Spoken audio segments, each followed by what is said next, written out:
It's objectively confusing that Nevada has a GOP caucus and a GOP primary election.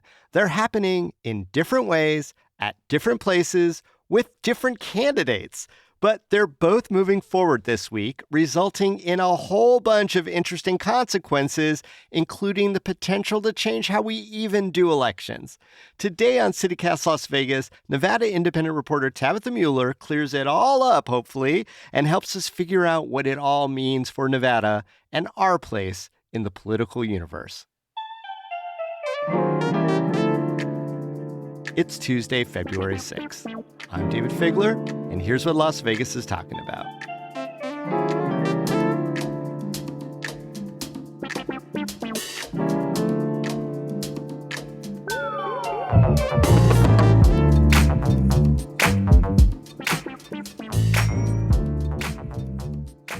Tabitha Mueller, welcome back to CityCast Las Vegas. Thanks for having me. Well, all things political, especially all things politically confusing, you're going to be my go-to.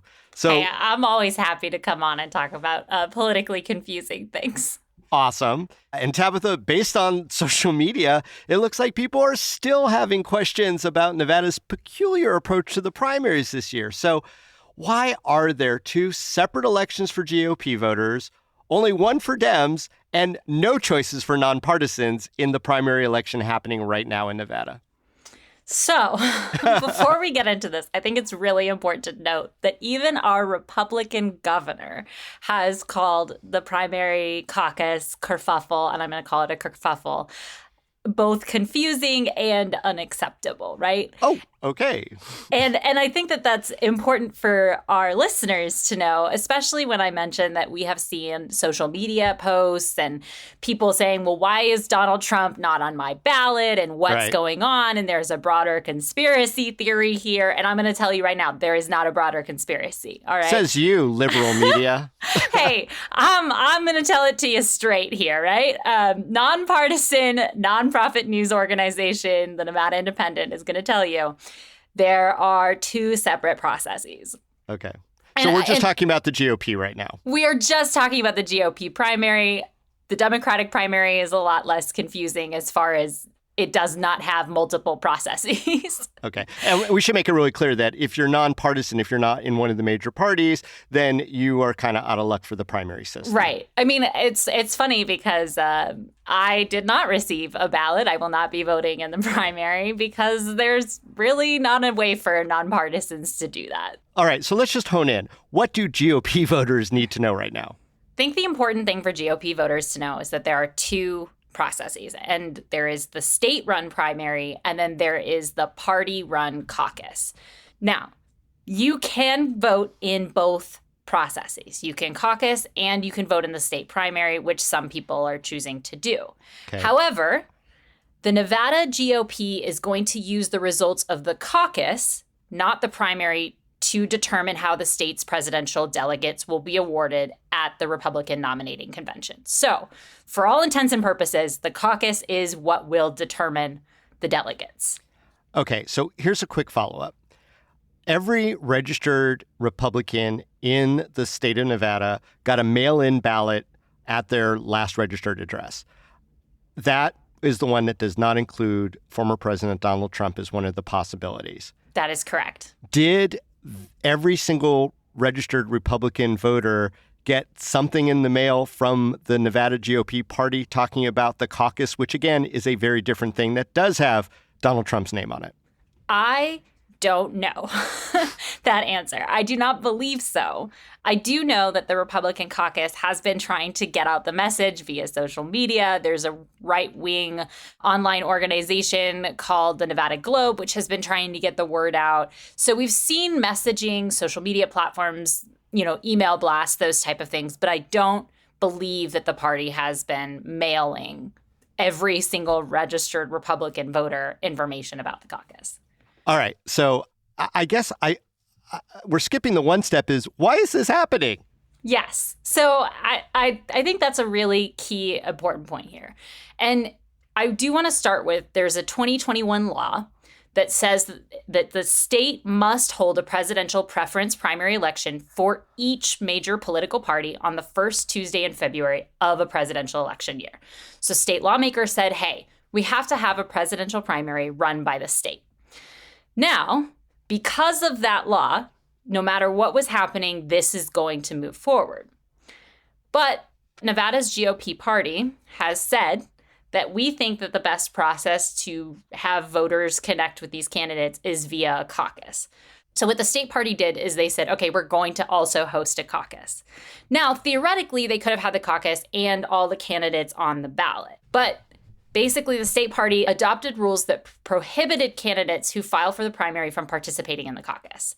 And it requires a $55,000 caucus registration fee for each participating campaign. Oh, so, okay. They opted out of the state law regulated system, which is going to move forward whether they opt out or not. They opted into their own caucus, which is the old school people kind of gathering in and kind of submitting their ballots to each other and then counting them, et cetera. And it became a fundraiser for the Nevada GOP party. Now, I do want to say, because I asked the Nevada GOP party about this, and they said that, candidates that hosted events here would get, part of that fee back. So I think the money was just like an incentive to make sure that candidates came here, at least from, their perspective of things. I got it. Okay. So although we don't know exactly what happened to that $55,000 per person, it's all part of the game, baby. So I guess the next logical question is who's benefiting from this split system and who's getting the short end of the stick? So I think what we've seen over and over again from the start of this process, the end of it, is that this was kind of designed to help former President Donald Trump, right? The head of the state party, which is Michael McDonald, he has been heavily involved in the Trump world for a long time. I think in a previous podcast, we actually talked about the fake electors scheme, but that was where 6 Republicans said, hey, we're going to assign Nevada's electoral votes, not for the winner of the election, who was now President Joe Biden, but assign them to Trump. And he was one of those individuals. Right. And he's now indicted and they're fighting those charges. But OK, so he was involved in sort of machinating it. So presumably it's benefiting former President Trump. But others are still signing on, right? I mean, he wasn't the only one who paid the $55,000 to the caucus, was he? No. Other candidates had filed. I think notably DeSantis was going to participate in the caucus. And then obviously he dropped out, so he's not going to be here. And as time has gone on and the field has narrowed, we really have 2 significant candidates in this Republican primary. And that would be South Carolina Governor Nikki Haley and then former President Donald Trump. Now, even though Trump and Haley are kind of the 2 kind of big last contenders, people standing. The last people standing, we'll say, from this kind of crowded pool, Haley is going to be running in the state-run primary, and Trump is going to be running in the caucus. And it has gotten to the point that I think people have kind of been saying that Nevada doesn't really matter because it is already in the bag for Trump. The governor told me that in an interview with him where he said that he was endorsing Trump in the caucus process, he was endorsing Trump in the primary, and that the governor would be voting none of these candidates on the ballot, but caucusing for Trump. Okay, I'm going to hold you there because that is maybe adding to the confusion a little bit with none of the above being an option. So I just want to focus really quickly. So the names of the people who were on the caucus, the people who came here, like you mentioned, Governor DeSantis, who's dropped out, he paid the $55,000. He's in the caucus. I understand Chris Christie did. Vivek Ramaswamy also had paid and has dropped out. Your colleague over at the Nevada Independent, Jacob Solis, came on to talk about Ryan Binkley, the Texas pastor, who is the only other name that people will see if they go to the Nevada caucus. But just because all those people dropped out that we just mentioned, on the Nevada primary official ballot, they're going to see a lot of familiar names of people who early on were in, but now are out. People like Mike Pence, right? Yes, absolutely. Because they had registered before they had dropped out. So they theoretically still garner votes in the... Yes. Okay. Yeah, they could still garner votes, but because they're not in the running anymore, it doesn't really matter, is what I should say. I don't know. I mean, your vote always matters. Let's add that caveat there. Right. But it could be But interesting. not really here. But yeah. Come on. I mean, the on either big thing side. the big thing is does Nevada really matter in this political process? And we'll talk about that later.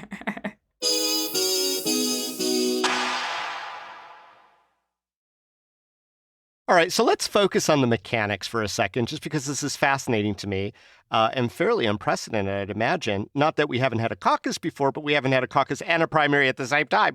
So what are some of the challenges of having two separate approaches to a GOP primary in one basic space? So I think that the first off is obviously the concurrent processes are confusing for folks, right? Why can't I vote via ballot? Why can't I vote via caucus? Like, why do I have to do both? You don't have to do both, but I think just two processes alone and why they're happening is confusing. The next part of this, I think, is that, well, should I still file a ballot? Should I still, do I have to go caucus? What's the best way for me to make sure that my voice is heard in this election? And what a lot of Republicans have said is you should vote in both. So if your preferred candidate is not listed on that primary ballot from the state, you can select none of these candidates. I know that Assemblywoman Alexis Hansen, and she's a Republican Assemblywoman from Sparks. She wrote a December opinion piece where she said, you need to participate in both because that way you maintain your voting record. Got it. And then she said, if you're voting for a candidate in the caucus like I am, mark none of these candidates. And that has been the message, I think, from a lot of elected officials this cycle. Okay. And I guess the opposite isn't true. There's not a none of the above in the caucus. It's either Trump or this fella Binkley. Yes. And I mean, you could probably, as you're caucusing, complain about how there's no other options or out of those two or whatnot, And usually there's a process for it where you can say, like, hey, like, neither of these are my preferred candidate, but the idea of a caucus is that you're getting people together and you kind of have to hash it out together, right? Yeah. I mean, Tabitha, are you or any of your team hearing from GOP voters reacting to all this? Well, it's interesting because, yes, I know that another Assemblywoman Danielle Gallant, she's actually a Republican from Las Vegas. She sort of voiced exasperation about this process, saying that I'm supposed to be supportive of the Nevada GOP primary and the caucus, but she kind of complained about having to do it on a school night. And she has 2 kids and, she's going to have to take time out of her day to drive in and do this in person. And I think that's one of the downsides of something like a caucus is, it's not as easy as casting your vote in the mail and throwing it in the ballot box or, a quick 5 minutes on your lunch break to go, vote at a voting booth if that's what you prefer. Right, because early voting still applies to the primary election. But again, the caucusing only takes place this Thursday night. Yeah, it's one day, one time, and you miss it or you make it, right? Wow. And I think you can drop off, like, I think they were talking earlier about, you could drop off like a written ballot or whatever. So that is going to be, I believe, an option for voters. But for the most part, the idea of caucusing is that you are doing it in person. Yeah. So, I mean, it's clear that this really does disadvantage Nikki Haley supporters because while they can vote for her in the one that ultimately doesn't count and they can't vote for her in the caucus or even say anything about her, their only other option, I would imagine, would be to vote for Binkley if they do take advantage of the caucus, which is weird. Yeah, but I think the biggest actually thing is that we haven't been hearing as much from voters who are complaining about only having 2 options. We're hearing a lot from voters who are confused about why their state-run primary doesn't have Trump on the ballot. Interesting. And I'm also curious how this affects our national standing in the presidential election cycle. What's your thoughts on that? So as my boss will say, we matter, right? Nevada is typically a state that just helps decide these elections, right? We saw that with Senator Cortez Masto with the control of the Senate. And obviously, Nevada and Georgia were highly watched during the presidential. Right. But Nevada has always been kind of this sort of, I don't want to say bellwether, but that might be the best word for it because we have a diverse state. We're kind of swingy and purple, and Clark County has a very significant Democratic voter base, but the rest of the state sort of balances it out in that way. So you never quite know. And I mean, look at how our government is structured, right? We have a Republican governor and a Democratic legislature, which tells you that we have a lot of split ticket voters too, which means that we are pretty significant when you're looking at things like presidential elections. Yeah. Now, do we matter in the presidential primary right now? Probably not. I think my colleagues have had a couple of podcasts, and you should check us out on the trail, where we kind of break down some of the election processes, and we take topics and just talk about it for 20 minutes. And the general consensus is like, basically because Trump is considered to be a shoo-in, Nevada's not really a highly watched state this primary, I would say. Yeah. And I know that a lot of people worked really hard to kind of move Nevada's profile up, both in time and significance, where we were in that primary schedule. And then, I read this article recently from Politico that's essentially calling us irrelevant. So, I mean, maybe is that why people are saying that the local GOP strategy may have backfired as far as making Nevada more important? I read the same article, and it was fascinating. And I thought they made it was a very compelling case for that irrelevance. And I think that's all part of it, right? Is, basically this is favoring one candidate. And why would anyone come to the state? Why would we make national headlines when the outcome is already kind of predetermined, as Politico kind of noted? Now, I know this is way ahead, but the next presidential election after this presidential election is, of course, 4 years away. Do you think the GOP is going to stick to their guns after this experience? Depends on who's in charge, I think, right? I think that for the majority of the party, this has not been a fun time. It's not a good look. Right. But I mean, even our Governor Joe Lombardo has said this is not what he wanted to see, right? And even though he is participating in the caucus, I think he still stands by what he said about this process being unacceptable and confusing. At a time when there is a huge amount of mistrust and distrust of the election system, I think that people are pointing to this and saying, well, doesn't this only exacerbate that?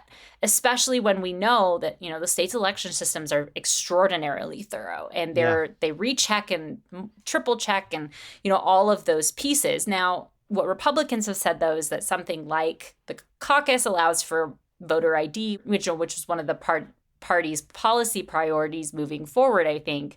But it does not help. Having the caucus of the primary at the same time does not help voters who may be already feeling confused about, how do elections work and how do we participate and ensure that our votes matter. And I know this isn't the issue that we're talking about here, but for me, I'm a state government type of person, right? I love watching the down ballot races. And I think that what will be interesting, too, is how the nominees will affect the down ballot races, right?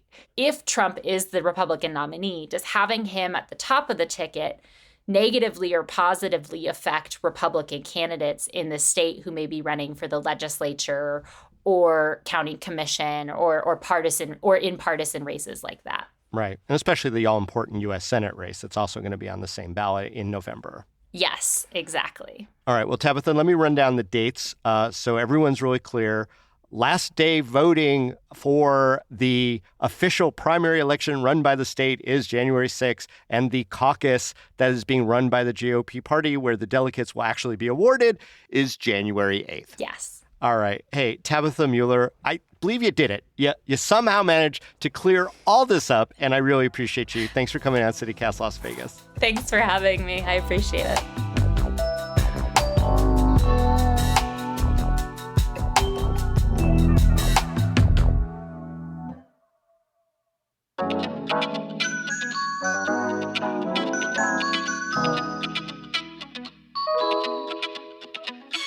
And that's all for today here on CityCast Las Vegas. If you enjoyed the show, go tell a friend, rate the show, leave us a review, and subscribe to our indispensable morning newsletter. We'll have election results in it as they become available. We'll be back tomorrow morning with more news from around the city. Till then, stay lucky.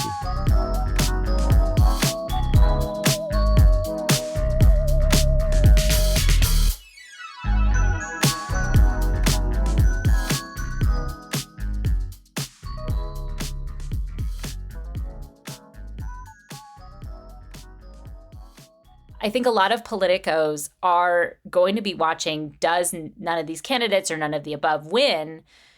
Because that will signify kind of where voters are on this issue.